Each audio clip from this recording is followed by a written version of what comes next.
नमस्कार, आप देख रहे हैं 4 PM और मैं हूं आपके साथ सिमरन। दोस्तों, बिहार चुनाव के रिजल्ट सवालों के घेरे में आ गए हैं और ज्ञानेश जी बुरा फंसते हुए नजर आ रहे हैं। दूसरी तरफ बिहार में वोट चोरी के भयंकर खुलासे का दौर शुरू हो गया है, जो रुकने का नाम ही नहीं ले रहा है। हालत यह है कि पीएम साहब की वित्त मंत्री निर्मला सीतारमण के पति और आर्थिक मामलों के बड़े जानकार प्रकला प्रभाकर भी वोट चोरी पे खुलासा करते उतर पड़े हैं। और दोस्तों, इतना बड़ा खुलासा किया है कि ज्ञानेश कुमार जी को बहुत बुरा फंसा दिया है। साथ ही आरजेडी ने भी पोस्टल बैलेट में भयंकर बेईमानी किए जाने का खुलासा करके हड़कंप मचा दिया है। प्रकला प्रभाकर ने कौन सा खुलासा कर दिया है कि सीधे ज्ञानेश कुमार जी को फंसा दिया है और आरजेडी कितनी सीटों पे पोस्टल बैलेट में भयंकर वोट चोरी का सबूत ले आई है, सब कुछ आपको अपनी इस रिपोर्ट में बताने वाले हैं।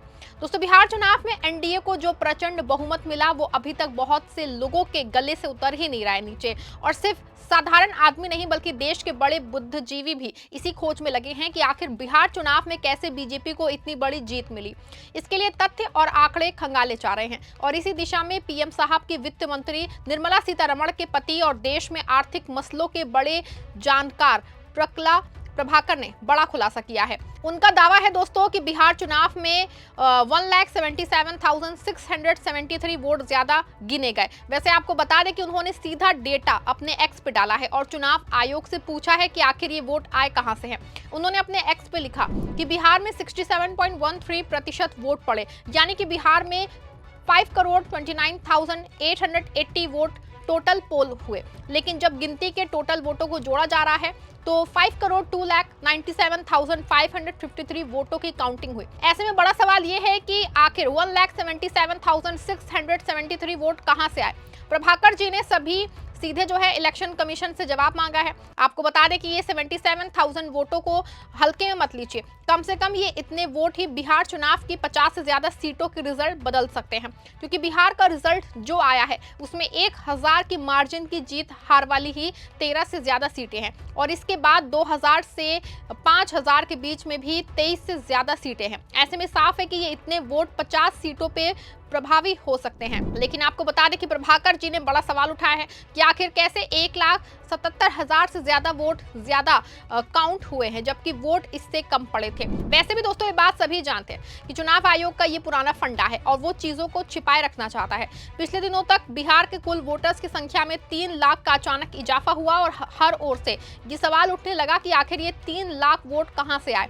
तो चुनाव आयोग सामने आया और ये दावा करने लगा कि एसआईआर होने के आखिर दिन 3 लाख वोटर्स बढ़ गए। सवाल ये खड़ा हुआ कि आखिर कैसे आखिरी दिन 3 लाख वोटर्स बढ़ सकते हैं। लेकिन जिस समय बढ़े उस समय चुनाव आयोग ने सार्वजनिक तौर पे इसकी जानकारी नहीं दी, बल्कि जब वो पकड़ा गया है और हर ओर से शोर शुरू हो गया है कि 3 लाख वोट ज्यादा हो गए तो सच्चाई कबूली। अगर एसआईआर के आखिरी दिन 3 लाख वोटर्स वाली बात बताई होती तो लोग जरूरत जो है खोजबीन करते, लेकिन ऐसा ना होने के 3 लाख वोटर्स बढ़ गए। और अब प्रभाकर जी ने जो खुलासा किया है उसमें ये भी सवाल है कि 1,77,000 से ज्यादा वोट काउंटिंग में कैसे बढ़ गए।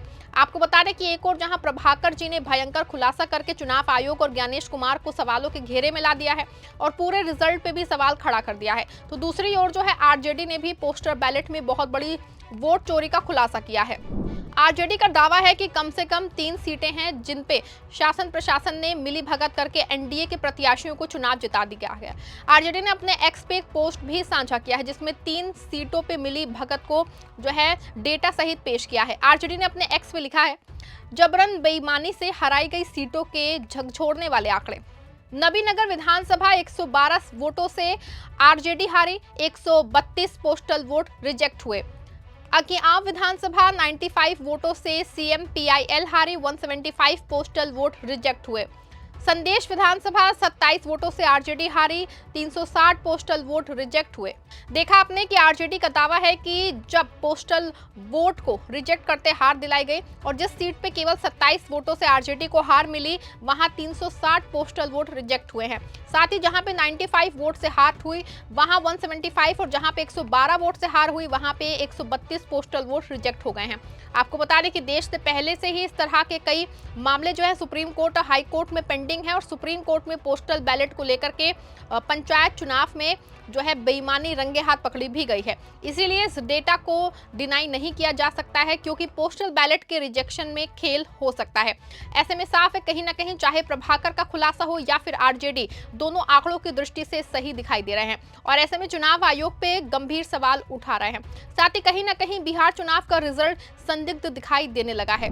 आपको बता दें कि हरियाणा के पिछले चुनाव को लेकर के हाईकोर्ट में पोस्टल बैलेट का एक मामला पेंडिंग है और जहां जहां इस तरह की बातें आई हैं, लोग हाईकोर्ट से लेकर सुप्रीम कोर्ट तक गए हैं और इन तीनों सीटों के मामले में भी ये बात साफ है, तय है कि तीनों मामले जल्द ही हाईकोर्ट में दिखाई देंगे। और सिर्फ इतना ही नहीं, देश के बहुत से राजनीतिक दल वोट चोरी को लेकर भले से सुप्रीम कोर्ट नहीं गए हैं, लेकिन आरजेडी खुले तौर पे ऐलान कर चुका है कि वो सबूत जमा कर रहा है और जब सबूत पूरी तरह से मिल जाएंगे तो वही सुप्रीम कोर्ट का दरवाजा जरूर खटखटाएगा और 3 सीटों पे मतों के अंतर से रिजेक्ट हुए पोस्टल बैलेट की संख्या वाला मामला तो कोर्ट जाना तय है। लेकिन प्रभाकर ने जो सवाल उठाया है वो भी बहुत गंभीर है।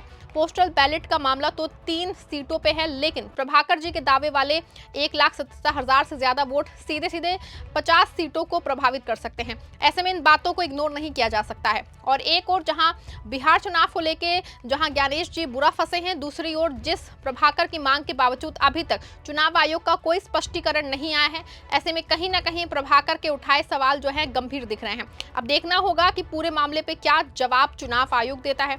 वैसे आपको बता दें कि देश में जो वोट चोरी और एसआईआर से जुड़े मुद्दे हैं उस पर चुनाव आयोग सामने आके 2 टूक देने के बजाय पॉलिटिक्स वाला गेम भी शुरू कर चुका है।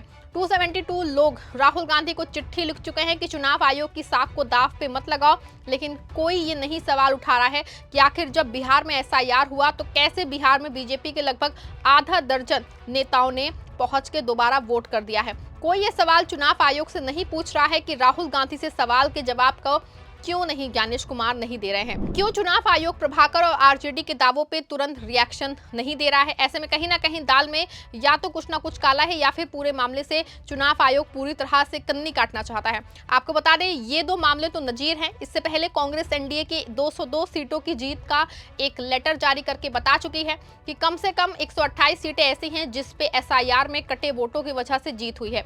बीजेपी सिर्फ और सिर्फ 74 सीटें ऐसी जीत सकी जहां एसआईआर में वोट नहीं कटे हैं। ऐसे में ना सिर्फ वोट चोरी का मामला है बल्कि एसआईआर को लेके भी देश में तरह तरह के सवाल उठ रहे हैं और जिस तरह से बिहार के बाद देश के 12 राज्यों में अचानक एसआईआर शुरू कर दिया है, हर ओर खलबली है। हर आदमी अपने वोट को बचाने की जुगत में लग गया है।